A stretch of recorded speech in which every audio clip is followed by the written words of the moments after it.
DK Shivakumar ಅವರು CM ಸ್ಥಾನಕ್ಕೆ ಅತಿ ಶೀಘ್ರದಲ್ಲಿ ಬರ್ತಾ ಇದ್ದಾರಾ? ಎಸ್, ಇದೇ ವಿಚಾರ ಇವತ್ತು ನಾನು ಮಾತನಾಡ್ತಾ ಇದ್ದೇನೆ. ಸಚಿವ ಸಂಪುಟ ಪುನರ್ರಚನೆಗೆ ನನಗೂ ಕೂಡ ಸಚಿವ ಸ್ಥಾನವನ್ನ ಕೊಡಿ ಅಂತ ಹೇಳಿ ದೆಹಲಿಗೆ 25ಕ್ಕೂ ಅಧಿಕ ಕಾಂಗ್ರೆಸ್ನ ಶಾಸಕರು ಹೋಗ್ತಾ ಇದ್ದಾರೆ. ಅದರಲ್ಲಿ ಡಿಕೆ ಶಿವಕುಮಾರ್ ಅವರ ಪರವಾಗಿರುವಂತವರು ಅಥವಾ ಬೆಂಬಲಿಗರು ಯಾರೂ ಕೂಡ ಇಲ್ಲ. ಬದಲಿಗೆ ಸಿದ್ದರಾಮಯ್ಯ ಅವರ ಬೆಂಬಲಿಗರೇ ಇದ್ದಾರೆ. ಕರ್ನಾಟಕ ಉಪಚುನಾವಣೆ ಮುಕ್ತಾಯವಾದ ಬೆನ್ನಲ್ಲೇ ಸಂಪುಟ ಪುನರ್ರಚನೆಯ ಚರ್ಚೆಗಳು ಗರಿಗೆದರುತ್ತಾ ಇದೆ. ಸದ್ಯ ಸಚಿವ ಸ್ಥಾನದ ಆಕಾಂಕ್ಷಿಯಾಗಿರುವಂತಹ ಕಾಂಗ್ರೆಸ್ನ ಸುಮಾರು 25ರಿಂದ 30 ಹಿರಿಯ ಶಾಸಕರ ದಂಡು ಭಾನುವಾರ ಮಧ್ಯಾಹ್ನ ದೆಹಲಿಗೆ ಪ್ರಯಾಣವನ್ನ ಬೆಳೆಸಲಿದೆ.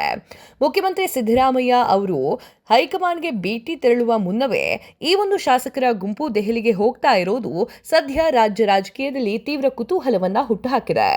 ಕನಿಷ್ಠ 3ಕ್ಕಿಂತ ಹೆಚ್ಚು ಬಾರಿ ಗೆದ್ದಿರುವಂತಹ ಹಾಗೂ ಸಚಿವ ಸ್ಥಾನದ ನಿರೀಕ್ಷೆಯಲ್ಲಿರುವಂತಹ ಈ ಹಿರಿಯ ಶಾಸಕರು 3-4 ದಿನಗಳ ಕಾಲ ದೆಹಲಿಯಲ್ಲಿಯೇ ಮುಖಾಂ ಹೂಡಲಿದ್ದಾರೆ. ಎಐಸಿಸಿ ಅಧ್ಯಕ್ಷ ಮಲ್ಲಿಕಾರ್ಜುನ್ ಖರ್ಗೆ ಅವರನ್ನ ಭೇಟಿಯಾಗಿ ತಮ್ಮ ಬೇಡಿಕೆಯನ್ನ ಮಂಡಿಸಲಿದ್ದಾರೆ ಶಾಸಕರು. ಹಾಗೆ ಚಾನ್ಸ್ ಸಿಕ್ಕರೆ ರಾಹುಲ್ ಗಾಂಧಿ ಅವರನ್ನು ಕೂಡ ಭೇಟಿ ಮಾಡಲಿದ್ದಾರೆ. ಇದರಲ್ಲಿ ಗಂಭೀರವಾಗಿರುವಂತಹ ವಿಚಾರ ಏನು ಅಂತಂದ್ರೆ, ಡಿಕೆ ಶಿವಕುಮಾರ್ ಅವರ ಪರವಾಗಿರುವಂತಹ ಶಾಸಕರು ಯಾರೂ ಇಲ್ಲ ಅನ್ನುವಂಥದ್ದು. ತಮ್ಮ ಕ್ಷೇತ್ರದಲ್ಲಿ ನಡೆಯುವಂತಹ ಡಾಕ್ಟರ್ BR ಅಂಬೇಡ್ಕರ್ ಜಯಂತಿ ಆಚರಣೆಯನ್ನ ಭಾಗವಹಿಸಬೇಕಾದ ಹಿನ್ನೆಲೆಯಲ್ಲಿ ಸೋಮವಾರ ಸಂಜೆ ಈ ಒಂದು ತಂಡ ರಾಜ್ಯಕ್ಕೆ ತೆರಳುತ್ತೆ ಅಂತ ಹೇಳಿ ಲೆಕ್ಕಾಚಾರವನ್ನ ಇಟ್ಕೊಳ್ಳಲಾಗಿದೆ. ಇನ್ನು ಸೋಮವಾರ ಬೆಳಗಿನ ಜಾವ ಮತ್ತಷ್ಟು ಶಾಸಕರು ದೆಹಲಿಗೆ ತೆರಳಿ ಈ ಒಂದು ಗುಂಪುಗಳನ್ನ ಸೇರಿಕೊಳ್ಳುವಂತಹ ನಿರೀಕ್ಷೆ ಕೂಡ ಇದೆ. ಸಚಿವ ಸ್ಥಾನ ಆಕಾಂಕ್ಷಿಯಾಗಿ ದೆಹಲಿಗೆ ತೆರಳಲಿಕ್ಕೆ ಒಟ್ಟು 40 ಶಾಸಕರ ಪಟ್ಟಿ ಸಿದ್ಧವಾಗಿತ್ತು. ಆದರೆ ಅಂತಿಮ ಕ್ಷಣದಲ್ಲಿ ಉಪಮುಖ್ಯಮಂತ್ರಿ ಡಿಕೆ ಶಿವಕುಮಾರ್ ಬಣದ ಸುಮಾರು 15ರಿಂದ 18 ಶಾಸಕರು ದೆಹಲಿಯ ವಿಮಾನ ಹತ್ತೋದು ಹಿಂದೇಟು ಹಾಕಿದ್ದಾರೆ.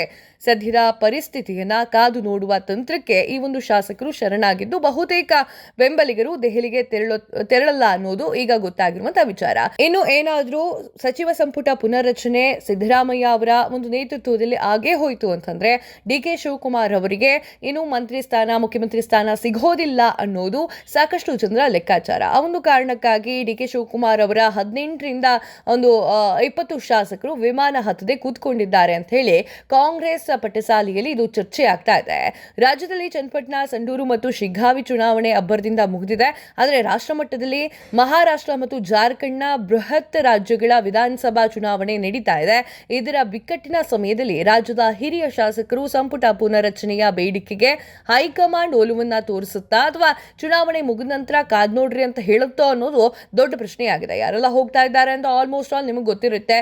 TV ಜಯಚಂದ್ರ, ಅಶೋಕ್ ಪಟ್ಟಣ್, ಹಾಗೆ SN ಸುಬ್ಬಾರೆಡ್ಡಿ ಸೇರಿ ಸಾಕಷ್ಟು ಜನರು ಹೋಗ್ತಾ ಇದ್ದಾರೆ. ಮುಂದಿನ ದಿನಗಳಲ್ಲಿ ಕಾದ್ ನೋಡಬೇಕು ಏನಾಗುತ್ತೆ ಅಂತ ಹೇಳಿ.